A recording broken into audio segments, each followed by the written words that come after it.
C'est un gros coup que vient de réaliser le FC Nantes en attirant l'entraîneur italien Claudio Ranieri. Une nouvelle accueillie avec enthousiasme par les supporters. Il a un bon style de jeu, il a gagné avec Leicester l'année dernière le championnat d'Angleterre, alors qu'il avait une équipe avec des joueurs du niveau du FC Nantes, donc pourquoi pas faire un bon truc l'année prochaine. C'est assez prometteur, je pense qu'avec l'arrivée d'un technicien aussi excellent que Ranieri, je pense qu'ils peuvent arriver à faire de grandes choses l'année prochaine. Il a gagné tout simplement le titre de champion d'Angleterre en 2016 avec une équipe tout simplement inattendue. Est-ce qu'il sera capable de refaire la même chose avec le FC Nantes? On l'espère tous. J'espère qu'avec sa renommée internationale, il va pouvoir amener des bons joueurs au FC Nantes. Parce que quand on est un joueur de foot, on regarde souvent l'entraîneur pour savoir qui c'est qui entraîne, pour savoir comment il fonctionne, tout ça. Vu que c'est un très bon entraîneur qui se fait respecter, je pense que c'est un bon choix de la part du président Kita. Il peut ramener des joueurs de qualité, mais il faudra y mettre le prix. Et ça dépend du président. Après, c'est lui qui décide de mettre de l'argent ou pas. Franck Louvrier pour les Républicains, Sandrine Josso pour La République En Marche. C'est le duel du second tour dans la 7e circonscription. La campagne bat son plein dans ce bastion de la droite. Frédéric Lossan. Les voici réunis à l'invitation de la CCI. Hier matin, dans la 7e circonscription, les deux finalistes ont parlé économie et emploi à la Chambre de commerce. Celle qui a viré largement en tête au premier tour, c'est elle, Sandrine Josso.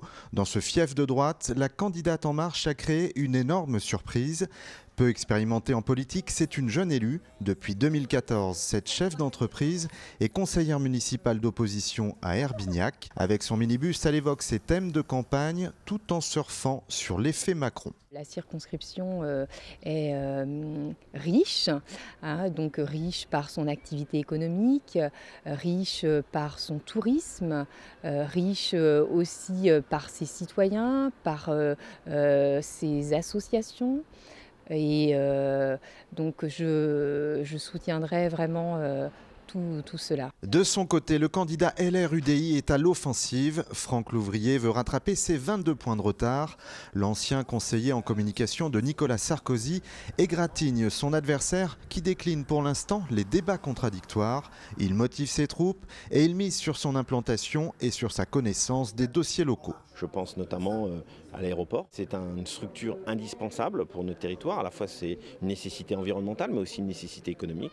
Je pense aussi à la modification du décret plage qui concerne notre littoral. Je pense aussi au statut de nos agriculteurs, à la défense de la flotte, notamment artisanale pour la pêche. Enfin, nous avons beaucoup de sujets locaux sur lesquels il faut se prononcer, il faut avoir une position claire. Les deux candidats vont enchaîner les marchés, les rencontres et les réunions publiques jusqu'à la dernière minute de la campagne, vendredi soir.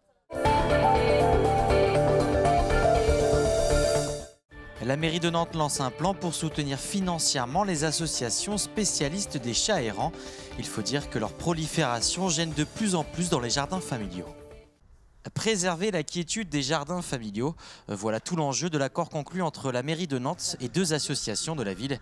Car avec la prolifération des chats errants viennent beaucoup de nuisances. Autant le hérisson est l'ami du jardinier, autant le chat c'est l'ennemi du jardinier. Ils urinent, ils ne sont pas castrés, ils défèquent. Ça peut être un problème de santé pour les humains, pour les chats aussi, parce qu'ils se battent entre eux, ils peuvent attraper le sida du chat, c'est-à-dire le FIV. S'ils ne sont pas stérilisés ni castrés, la maladie peut se propager plus rapidement. Les chats sont identifiés et peuvent alors être adoptés. Des opérations de trapage qui permettent aussi d'éviter les mises en fourrière ou les euthanasies. Une régulation douce et éthique de ces populations. Éviter que les gens aient trop de chats d'un seul coup et au bout d'un moment, ils trouvent la solution empoisonnée. Ou alors, à tuer à coups de pelle. Nous, ce qu'on veut, c'est pas ça. C'est que quand les gens aient un ou deux chats déjà dans leur terrain ou devant chez eux, qui nous appellent tout de suite. Pour tout chat qui semble errant, il suffit donc d'appeler la police municipale ou les associations Les Griffes de l'Espoir et Chiens, Chats et compagnie. Il faut des groupes de chats modérés, il faut des nourriciers qui fassent les choses proprement, il faut que tout le monde essaye de vivre en harmonie. La ville, c'est ça. Un travail de longue haleine. Chaque année, près de 1000 chats sont retrouvés et pris en charge par ces associations dans la métropole.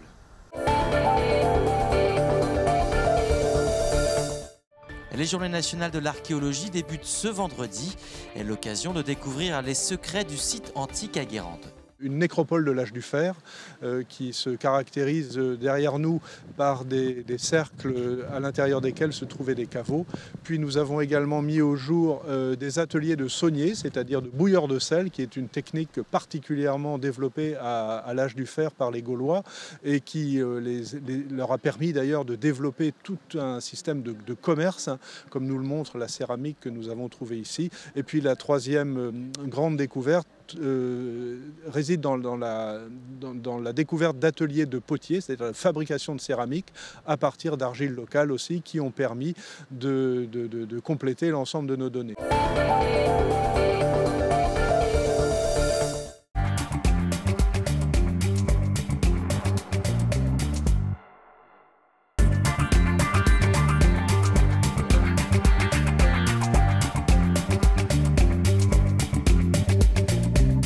On n'arrive pas à se faire l'idée que le nid est ouvert depuis 5 ans.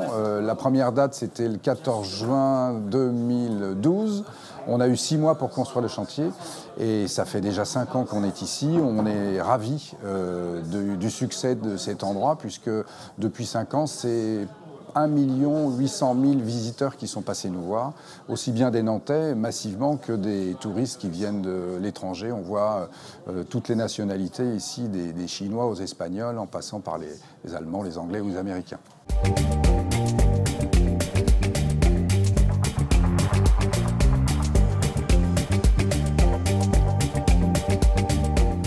Alors, l'atout principal du nid, c'est bien entendu son panorama à la vue, et c'est ce qui explique son succès.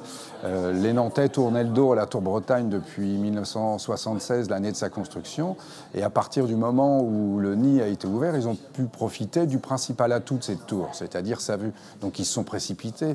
On a été complètement surpris par l'engouement des 2 premiers mois. On a pratiquement vu 270 000 personnes en 2 mois et demi au démarrage. Et pour vous donner un ordre de grandeur, on a accueilli cette année 280 000 visiteurs sur toute l'année 2016. Donc on a pratiquement fait ce chiffre dans les 3 premiers mois d'ouverture.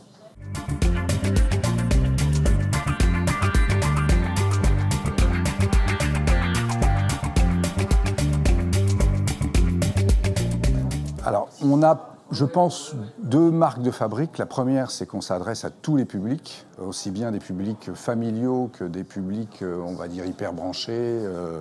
Ça, c'est notre premier indicateur. Et le deuxième, c'est qu'effectivement, on est fortement positionné sur la musique. Donc, pour fêter ce 5e anniversaire, on a voulu organiser toute une séquence d'événements musicaux qui puissent s'adresser à tous nos publics. On commence par les enfants le mercredi avec un groupe qui s'appelle les Poussins Phoniques. Et on enchaîne dès le lendemain avec, et ça on est très, très heureux puisque c'est un groupe nantais exceptionnel, Malted Milk, un groupe autour d'Arnaud Fradin, vraiment très pointu sur la musique blues, soul, funk, et ça fait 5 ans qu'on leur court après, on est vraiment ravis de les accueillir.